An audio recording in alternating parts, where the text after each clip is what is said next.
This is the year that you're going to get your PMP certification and you're going to unlock a career full of opportunities. Whether you're looking to earn a higher salary or you want to move into more of a leadership role, or maybe you just want to move into a career that allows for professional growth and advancement. Either way, the PMP certification is one of the most valuable credentials that you can have. But let's face it, preparing for this exam can be very overwhelming. And some of the most common questions that I get about the PMP certification is, okay, well, where do I start? How do I apply?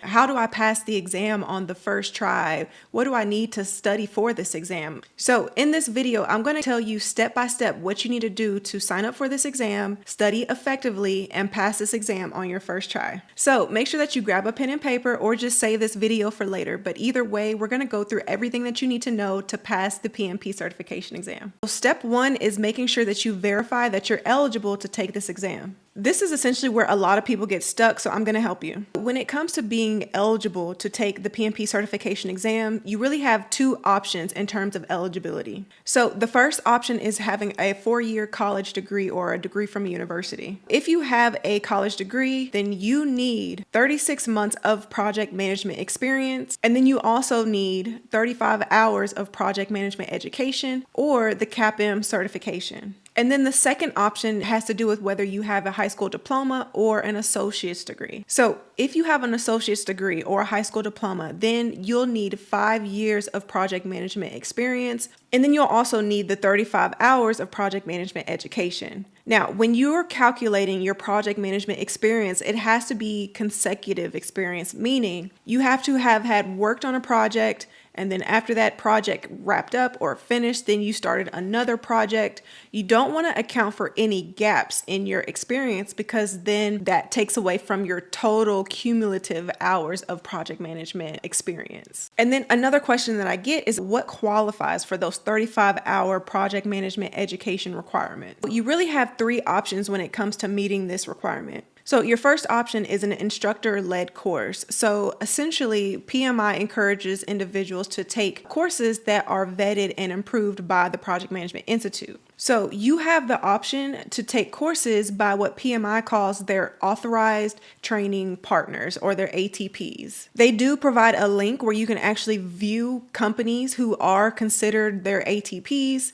And essentially this will give you a breakdown of all the different course options that are provided by them. Now, if you don't want to take the route of signing up for, a course by one of their authorized training partners, you do have the option to count a university course that you've taken. So if you do take a project management course at a university or a college, this will also qualify for the education requirement. The only thing is you want to make sure that the project management course is solely based on project management. And you really want to make sure that it meets the core elements that are covered on the PMP certification. So if you have completed a project management course by a university or a college, make sure that you save your documentation that shows that you've taken this course, whether you completed and they gave you a certificate, or you completed and let's say you have a copy of your transcript or something like that that just shows that you completed the course. This will be good and you can use that to meet this requirement. Now, I'm sure there may be some follow-up questions, about the type of course or maybe what the name of the course was that you've taken and you're not entirely sure if it qualifies. That's when I would recommend that you reach out to the Project Management Institute, go to their website, pmi.org, and contact them, shoot them an email, and then they can clarify and answer your question as to whether or not it qualifies. Okay, so now your second option when it comes to meeting the project management education requirement is to sign up for some type of online or distance learning. So under this options, there's really 2 things that you can do. Okay, so the first thing that you can do is you can go to PMI's website and take their on-demand class that they offer. So this is essentially a self-paced course that also offers, real world scenarios, but essentially it helps you to meet that requirement for this certification exam. Now, your second option that I recommend is going to udemy.com and searching for project management courses that qualify for the PMP certification or that education requirement.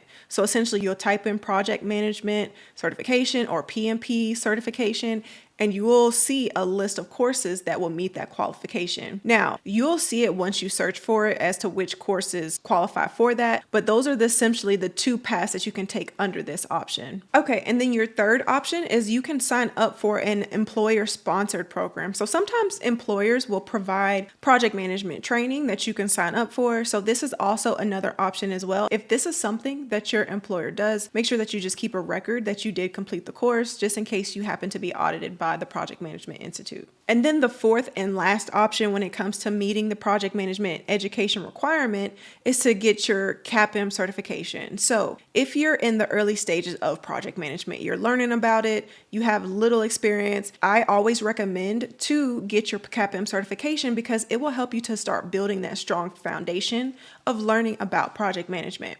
So if you do go through that process and you do get that CAPM certification, that essentially also meets this requirement. So you don't have to worry about getting more education to meet that 35-hour requirement. So to recap on over everything that I've covered, right? Your first option is to take some type of instructor-led course, right? Your second option is to sign up for some type of online or distance learning. And then your third option is to take a course that's provided by your employer. And then the fourth and final option is to just get your CAPM certification. And once you have your CAPM certification, that itself will meet the 35-hour project management education requirement. And then there are a couple important reminders or considerations that I just want to make sure that I mention when it comes to verifying your eligibility or as you go through the process of getting the required education hours. So make sure that you always keep documentation, keep some type of record to show that you've completed whatever course it was that you took to meet the 35-hour education requirement.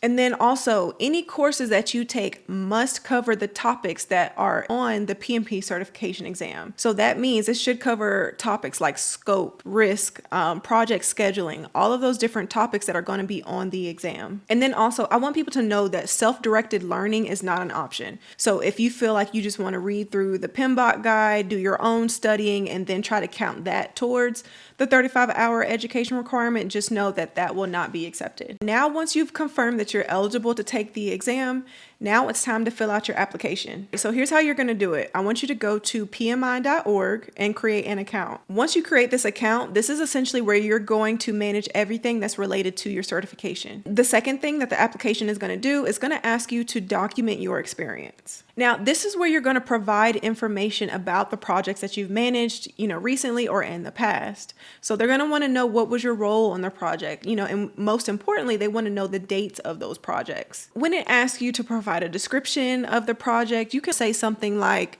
I led an implementation of an e-commerce platform by managing a team of 10, developing the project schedule in Microsoft Project, and we delivered the project 2 weeks ahead of schedule, right? You just need to provide something very brief, high level that tells about the project that you've worked on.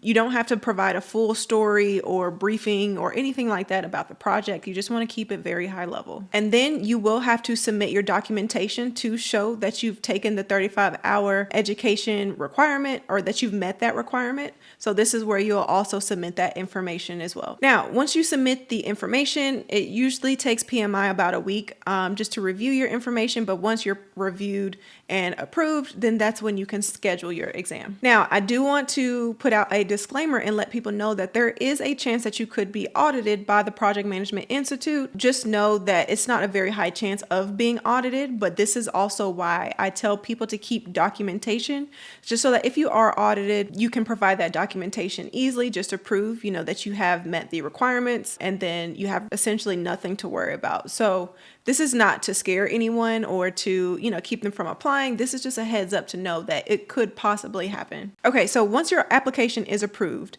now you get to choose whether you want to take your exam in person at a testing center or if you want to take it proctored online. Now, both options have their pros and cons, so let me just go over them with you so then that way you can make the best decision for you. So let's just first look at what are the advantages and disadvantages of taking the exam at a testing center. All right, so what I consider to be pros about this option is that one, you get to take this test in a stable environment, right? You're in a controlled environment where you can take this exam, and essentially you'll have minimal distractions. And then then also typically at a testing center, you have a designated space, right? You have a professional setup, you have your computer already there. Everything that you need is going to be at that testing center. And then another pro is that you'll have technical assistance on site. So if anything technically goes wrong, you'll have someone there that you can immediately address it with. Also, if you go to a testing center, you'll have minimal distractions, if any at all, right?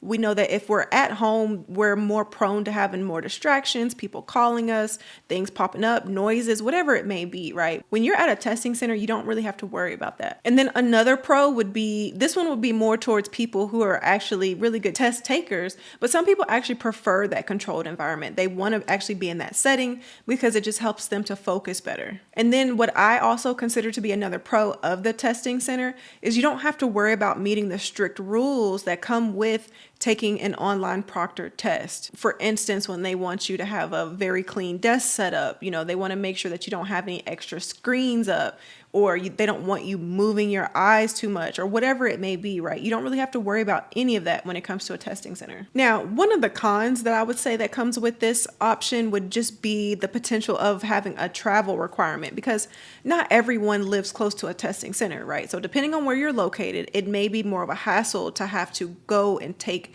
an exam that could be an hour or 2 hours away, depending on where you're located.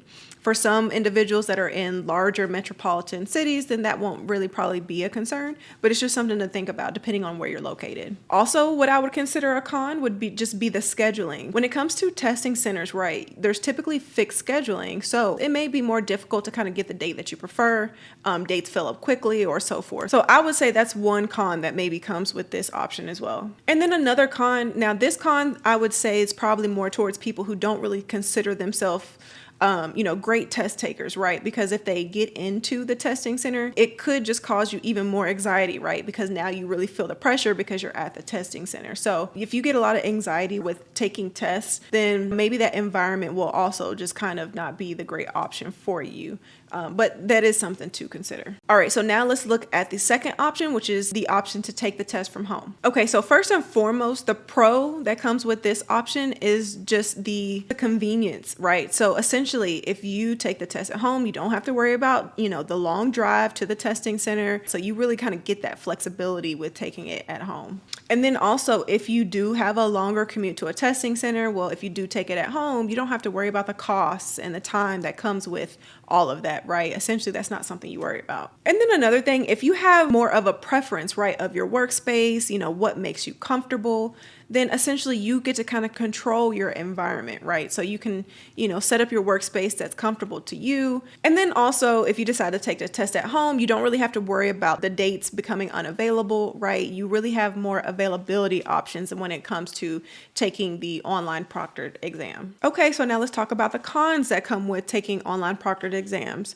First of all, there are strict rules when it comes to this, and that's something that you need to know. You will have someone watching you the entire time when you take your exam. So essentially, this person is tasked with making sure that you're not doing any activities or any motions that would signal that you're probably cheating on the exam. If they feel as though you are doing anything that could potentially come across as cheating on the exam, then you could be immediately terminated and you can no longer take that exam. Your desk must be completely clear, and I do believe they also do a room check just to make sure that you don't have anything around you that you could be looking at or referencing to answer the questions. So just make sure that you keep that in mind if you decide to take it at home. Now, another con could also just be the things that you'll need to make sure that you have at home. So all of the technical things, right, like a stable internet or a reliable computer, all those different things that come with being able to take an exam at home. So if that's something that you're worried about, or maybe you don't really have access to, that would be another con with this option. And then the third con is honestly the distractions that come with doing anything at home. Even if we try our best, right, to minimize distractions, there's a very good chance that something could pop up to distract you, and then you're no longer really laser focused on the exam. So if you have animals, if you have noisy neighbors, if you have children, or anything, right, that could potentially distract you, you want to highly consider whether you taking the exam at home is the best option for you. And then the last con, honestly, I would say maybe is feeling the stress of someone watching you take the exam. I can see how this can be a little intimidating just because you have someone, who's going to constantly be on your computer, making sure that, because you're going to have your camera on. That could just be a little intimidating. So that's just something that you want to make sure that you think about before choosing this option. However, whatever you choose, make sure that you choose a date to take your exam that's 6 to 8 weeks out. I think that's a good time frame, right, to really give yourself time to study and get prepared for this exam. If you choose anything that's beyond 8 weeks out, in my opinion, is way too much time. And there's a good chance that you'll kind of put studying on the back burner because you feel like you have so much time. It's not really a priority, right? So in my opinion, I think that you should choose a date that's 6 to 8 weeks out. Now, remember, in order to even sign up for this exam, that means that you've also already completed the project management education requirement. Now, between, these 6 to 8 weeks is when you can really dive in and do a lot of rigorous studying, right? And go over all of that material that you covered during your training or during your course. So that's just my advice. Now, again, it depends because I know that there are some people who get very nervous and they feel like maybe that's not enough time for you. But my opinion is that try to schedule your exam that's 6 to 8 weeks out. And that's also based on whether or not there are even dates available in your area in that time frame. But let's talk about studying because this is where a lot of people get overwhelmed when it comes to prepping for the exam, which is, understandably so. It can be pretty overwhelming with everything that you need to study for. So when it comes to studying, the first thing that you need to do is make sure that you have the right resources. First and foremost, get the PMBOK guide, which is the Project Management Body of Knowledge. The second thing that you need is the Agile Practice Guide. So both of these texts are essential to include as a part of your studying. Supplement those two books with additional materials that will help with your studying. So for example, I always recommend study materials by Rita M. I do think that her materials were very effective and actually helped me to pass my exam. I have a link to all of these study materials in the description below. That's what I would recommend. So not just rely on the PMBOK guide and the Agile Practice Guide, but then also supplement it with other materials. I really like Rita's books just because she also explains the processes, right, and the methodology in another way just to kind of help you to understand it better. But then typically it also comes with practice questions and practice exams, which will be a huge help during your studying as well. The third thing that I recommend is make sure that you set up some type of study calendar for yourself. So make sure that you set up a regular cadence for your studying, whether that's studying for 1 hour a day, 6 days a week, or studying for 2 hours a day if you really have the bandwidth to do so. Whatever that is, find what works best for you. What worked best for me was I would actually study 30 minutes in the morning because I could fit it in. And then I would study 30 minutes in the evening, right? And as I broke that up, I would even include and make sure that I did practice questions at the end of my studying just to make sure that I was retaining the information that I was reading. And my fourth tip is all about practice, practice, practice, whether it's practice questions or full practice exams. Make sure that you incorporate that into your studying. If you're going to do the full practice exams, I would recommend implementing that towards the end of your 6 to 8 week time frame, right? Because you've done a lot of studying, reading, right? So now you're a little bit more prepared. And this is when you're going to essentially start asking yourself, am I ready to take the exam? Well, these full practice exams is what's going to help you to determine if you're ready to take the real exam. So that's what I would recommend. While you're starting your studying and you're getting into the flow of things, incorporate practice questions right here or there. You can even go to YouTube. There are free videos of PMP exam practice questions. Utilize a variety of different sources when it comes to getting your practice questions. But then towards the end of your studying, as you're really trying to fill things out and see if you're ready, utilize full practice exams. Okay, so now let's talk about the mindset that you need to pass this exam, because I can't count how many people I've talked to. And honestly, after talking to them, I honestly think they're going to do well on the exam just from what they tell me, the studying that they've done, how rigorous it is, things like that. But they don't feel confident going into the exam. And I am here to tell you that your mindset will also play a huge part as to whether or not you pass the exam. So as you go into this process, just know and understand the PMP exam is not just about memorizing terms or methodologies. I really want you to start thinking and embracing the mindset of a project manager. Here's what I recommend on how you can start to develop that mindset, especially if you're new to project management or, you have limited experience in this field. As you go through this exam and as you take your practice exams, the practice questions, right, and even the real exam, I want you to start by making sure that you understand the context of the questions. The situational questions that you're going to come across are essentially going to test your ability to apply the project management principles. So yes, it is important to understand the key terms and, their definitions, but don't just solely focus on just that. As you go and you take your practice questions or the practice exams, make sure that you kind of ask yourself, what would a successful project manager do in this scenario? And then the last thing that I recommend, and this is on exam day, I want you to stay calm. Do your best to remain calm. Make sure that you manage your time. Don't spend too much time on one question. The rule of thumb that I followed when I took my exam is that if it took me longer than 45 to 60 minutes, right, or a minute to answer a question, I was moving on to the next question. And thankfully, they give you an option to skip the question and you can always come back to it later. Because one thing that you don't want to do is you don't want to spend too much time on questions and then you look up and realize you only have 30 minutes or 15 minutes to complete your exam and you still have 50 questions to answer, right? So the best thing to do is as you go through your exam, if you don't know the answer immediately or within, the first 45 seconds to, at most 60 seconds, skip it and move on to the next one. Because I promise you, it helps that once you fly through the exam, you've skipped, 15 to 20 questions, but then you look up and you still have an hour and a half. Now you can go back and answer those questions, right? And put a little bit more thought to those questions. So that is my biggest advice. Don't worry about the clock in terms of, making sure that you answer every single question and you don't skip. No, use that option to skip a question. That is going to help you a lot. Once you get through all the ones you do know, now you can go back to the ones that you didn't know. All right, so here's what I want you to remember when it comes to your exam day. On exam day, I want you to remember, make sure you get a good night's sleep, especially if your exam is in the morning. If you know that you're not a morning person, please do not schedule your exam to be first thing in the morning, even if that's the only time available, right? I'd rather push the exam to the next available date that has the time that works best for me than to have my exam at 8 o'clock in the morning, knowing I'm just not a morning person. The second thing that you need to do on exam day, make sure you arrive at least 30 minutes early to your scheduled exam appointment. I think I arrived 45 minutes to an hour early, and I know it was early and I had to, sit there for a little bit, but I would rather get there super early and sit there and wait for the time to go into the testing center than to be rushing and scrambling. And now I have something else to worry about, right, on my exam day. So biggest advice to make sure that you get there early. Also, do whatever you need to do. If you know you're about to take the exam, you're really nervous, if you need to do deep breathing exercises, right? Anything to kind of calm your nerves, make sure that you do that and figure out what works best for you. Essentially, you want to go in there with a clear mind.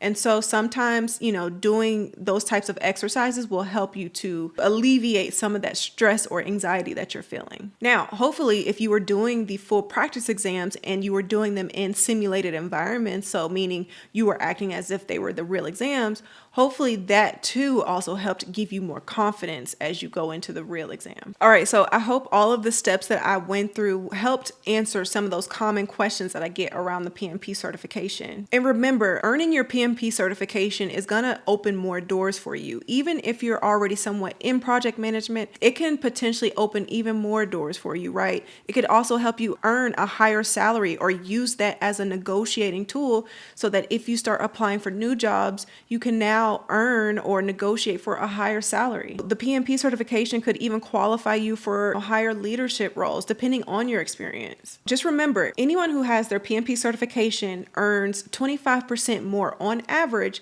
than other project managers or project management professionals that don't have the PMP certification. Most companies who are looking for project management professionals will want someone who does have their PMP certification. It is becoming more and more common that as you go through job descriptions and you're reading through their qualifications and their preferred qualifications, you will see PMP certification on there. This isn't just a certification. This is a certification that is guaranteed to boost your career. All right, so now that you know the steps to get your PMP, now it's time to take action. So good luck, and just remember that you've got this.